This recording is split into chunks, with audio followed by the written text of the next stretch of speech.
Well, the Austin chapter of the Red Cross, 100 years old tonight. They've done some wonderful work over that century, and they had good reason to celebrate their birthday with cake and historical photos.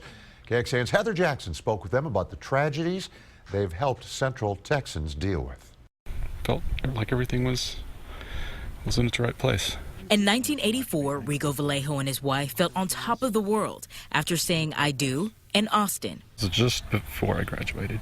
Just a year later, that sense of euphoria was weakened. The morning of Christmas, I get a call from our apartment complex telling me that our apartment had burned down. He and his wife were at a loss for words until they saw cards Red Cross had left in the rubble.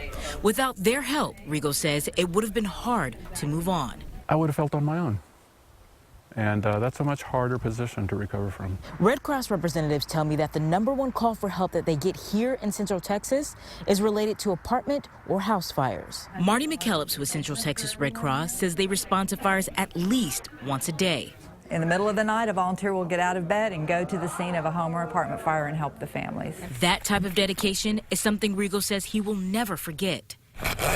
That is why he now wears the red vest to pay it forward. Just being there for someone in need is a huge, huge contribution. In Austin, Heather Jackson, KXAN News. The Central Texas chapter of Red Cross tells us they service the greatest military family population in the country.